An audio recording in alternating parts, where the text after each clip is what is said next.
ගොඩක් ආදරයෙන් පිළිගන්නවා අත්තම්මයි මමයි YouTube channel එකට.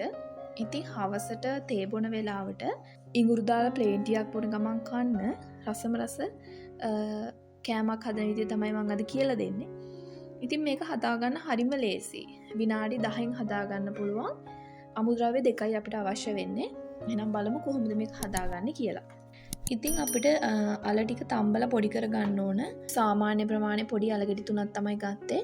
හොඳට පොඩි කරලා ගත්ත අල ටිකට මම එකතු කරගන්නවා හාල් පිටි ටිකක්.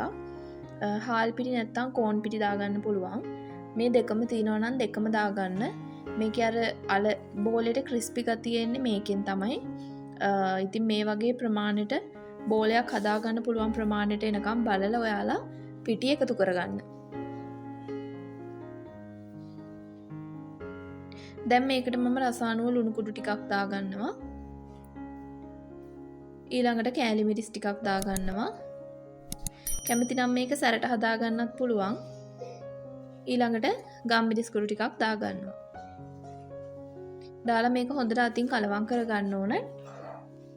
මේකේ තෙතමනේ ගොඩක් තියෙන්න බෑ. ඒ වුණොත් මේක අපිට හදාගන්න බැරි වෙනවා හරියට. මේ වගේ හොඳ වේලිච්ච ඩෝ එකක් තමයි තියෙන්න ඕන.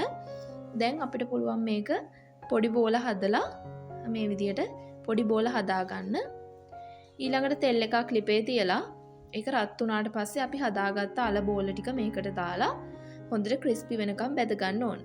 ඉතින් අල තැම්බිලා තියෙන හින්දා වැඩි වෙලාවක් යන්නේ නැහැ. ඉක්මනට බැද ගන්න පුළුවන්. ගොඩාක් ලොකු බෝල හදාගන්න එපා. පොඩි බෝල හදාගන්න. ඉතින් මම අද සැර ටිකක් අඩුවෙන් දැම්මේ. මේක එතකොට චීස් රසක් වගේ එනවා. කීරි රසට වගේ කන්න පුළුවන්. ඔයා සැර කන්න කැමති නම් සැර ටිකක් වැඩිපුර දාගත්තත් ප්‍රශ්නයක් නැහැ.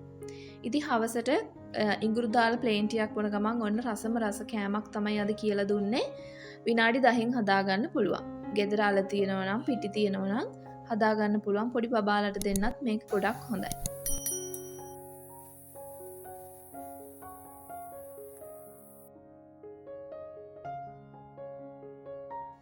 එහෙනම් අපේ channel එක subscribe කරලා නැත්නම් දැන්ම subscribe කරන්න. මේ වීඩියෝ එක ඔයාලගේ යාළුවන්ටත් බලන්න share කරන්න. අනිවාර්යයෙන්ම මට කමෙන්ට් එකකුත් දාන්න. එහෙනම් තවත් දවසක ඉක්මනට මෙන්නම්.